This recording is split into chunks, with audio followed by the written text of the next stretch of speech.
अस्सलाम वालेकुम नाज़रीन, मुसलमानों का दुश्मन इसराइल आज खून के आंसू रो रहा है, मगर इस जिद पर अड़ा हुआ है कि ईरान को एटमी ताकत नहीं बनने देंगे। ईरान ने अब तक इसराइल पर कितने 100 मिसाइल दागे और कितने यहूदियों को जहन्नम वासिल किया। ईरान की पार्लियामेंट में पाकिस्तान जिंदाबाद के नारे क्यों लगे? तिल अबीब में क़यामत का मंजर, लोग डर और खौफ से ज़ेरे ज़मीन बंकर्स में चले गए। इसराइल ने अमेरिका की हिमायत से ईरान पर हाथ तो डाल लिया, मगर अब वो बहुत पछता रहा है। मौजूदा वक्त में अब इसराइल के क्या हालात हैं, कौन कौन से शहर तबाह हो चुके हैं, अब आने वाले दिनों में इसराइल के साथ क्या करने जा रहा है, ये तमाम मालूमात आज की हम इस वीडियो में आपसे शेयर करेंगे।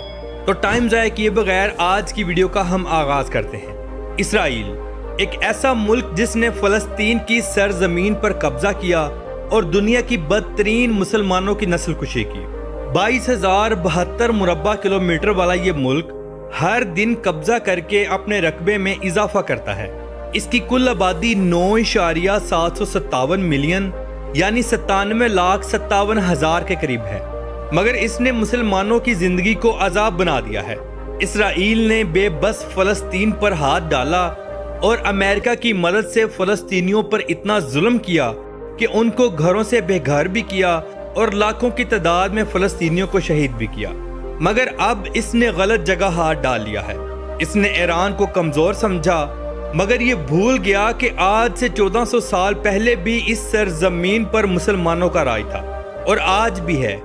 इनसे जो भी टकराया वो निस्तो नामूद हुआ और अल्लाह रब्बुल इज़्ज़त के फजल से ईरान आज भी इसको निस्तो नामूद करने की पूरी ताकत रखता है।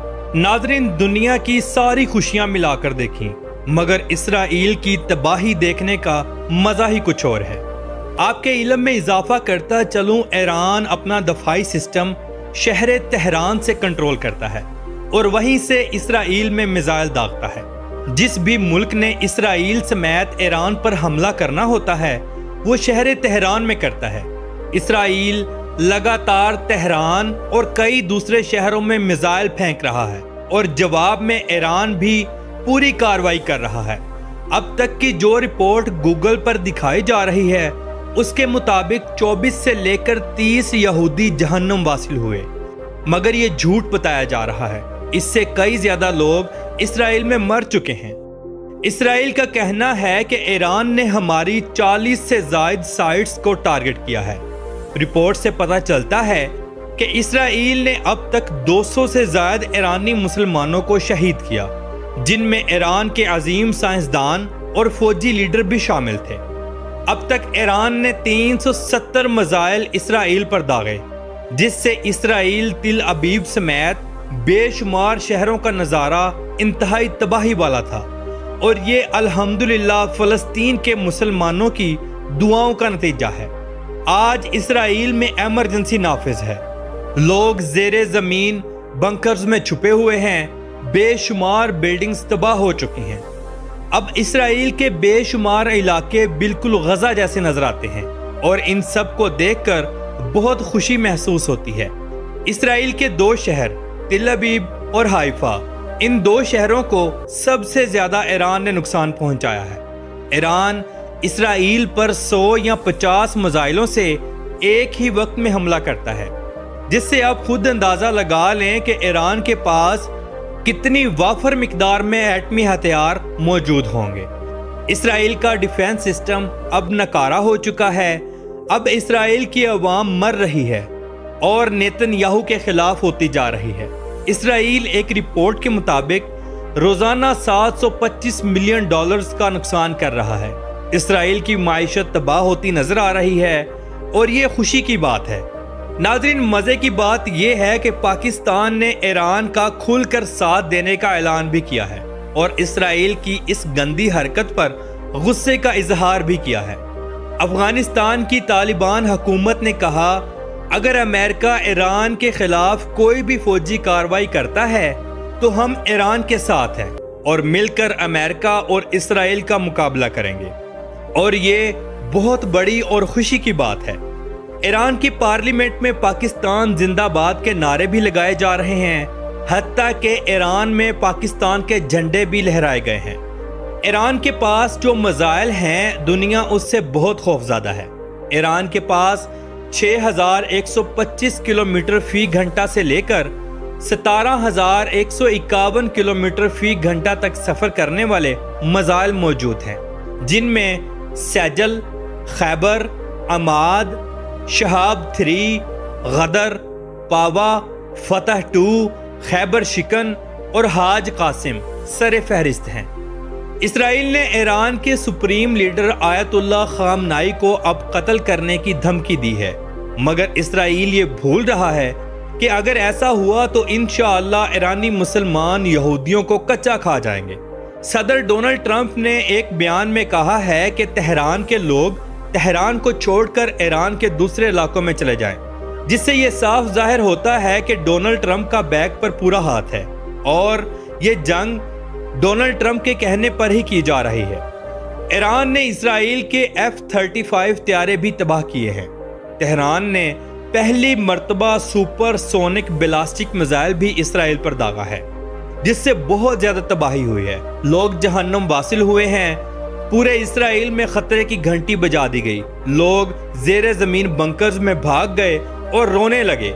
ناظرین، اسرائیل بے شک امریکہ کی مدد سے یہ سب کر رہا ہے اور کوشش کر رہا ہے کہ ایران ایٹمی طاقت نہ بنے، مگر سوچنے کی بات یہ ہے کہ آخر اسرائیل کو ایران کا ایٹمی طاقت بننے پر کیا تکلیف ہو سکتی ہے؟ دراصل اس کے پیچھے امریکہ ہے اور یہ سب تکلیف امریکہ کی ہے، مگر اللہ کے فضل سے ایران ایٹمی طاقت بھی بنے گا اور اسرائیل کو شکست بھی دے گا۔ ایران کے میزائل کافی مشکلات سے ہو کر اسرائیل میں گرتے ہیں، پہلے عراق اور پھر جارڈن کے اوپر سے ہو کر اسرائیل میں گرتے ہیں۔ مگر آپ کو بتاتا چلوں کہ عراق اور جارڈن میں بہت سی امریکن ایجنسیاں موجود ہیں جو ان کو ڈیٹیکٹ کرتی ہیں اور کوشش کرتی ہیں یہ راستے میں ہی کہیں گر جائیں، لیکن آخر ان میزائلز میں اتنا تو دم ہے کہ یہ اپنے ہدف تک پہنچتے ہیں اور تباہی مچا دیتے ہیں۔ دوسری جانب ڈونلڈ ٹرمپ یہ بات کہہ رہے ہیں کہ ایران ڈیل پر سائن کر دے اور ایٹمی طاقت نہ بنے، ہم یہ جنگ روک دیتے ہیں، مگر آیت اللہ خامنائی نے صاف انکار کر دیا۔ اسرائیل کی اب بس ہو چکی ہے اور ایران اب بھی اپنی پوری طاقت کے ساتھ کھڑا ہے۔ لگتا ہے یہ جنگ اب ختم ہونے والی ہے۔ تمام مسلمان مل کر دعا کریں کہ اسرائیل تباہ و برباد ہو جائے اور ایران کو فتح نصیب ہو، آمین ثم آمین۔ ناظرین، تل ابیب اسرائیل کا دوسرا بڑا شہر ہے، اسے جافا بھی کہا جاتا ہے۔ یہ شہر بہت خوبصورت اور صاف ستھرا تھا، مگر اب اللہ کے فضل سے تباہ و برباد ہو رہا ہے۔ یہ شہر 52 مربع کلومیٹر پر محیط ہے اور 5 لاکھ کے قریب لوگ اس میں آباد ہیں۔ یہ شہر سمندر کے کنارے پر واقع ہے۔ اسرائیل کا دارالحکومت یروشلم سٹی ہے، جو ملک کا سب سے بڑا شہر ہونے کا اعزاز رکھتا ہے۔ یہ شہر اسرائیل کے بالکل درمیان میں واقع ہے۔ 125 کلومیٹر والا یہ شہر اپنے اندر 1 لاکھ کے قریب لوگوں کو سموئے ہوئے ہے۔ اس شہر میں دیوار گریہ بھی موجود ہے، جہاں یہ یہودی لوگ سر لگا کر عبادت کرتے ہیں۔ مسجد اقصیٰ اور بیت المقدس بھی اسی شہر کے ساتھ لگتے ہیں، جو کہ فلسطین کے شہر یروشلم میں موجود ہیں۔ فلسطین کا شہر یروشلم اور اسرائیل کا شہر یروشلم ایک ہی ہیں، بس درمیان میں ایک حد بندی ہے۔ لیکن اب تو اسرائیل نے مکمل طور پر فلسطین کے یروشلم پر بھی قبضہ کر لیا ہے۔ تو ناظرین، یہ تھی آج کی ہماری اسرائیل کے اوپر ایک چھوٹی سی ڈاکومنٹری۔ میں امید کرتا ہوں کہ آپ سب بھی دعا کریں گے کہ اسرائیل تباہ و برباد اور نیست و نابود ہو جائے، آمین ثم آمین۔ تو ملتے ہیں انشاءاللہ اگلی ویڈیو کے ساتھ۔ اللہ حافظ ناصر، خدا حافظ۔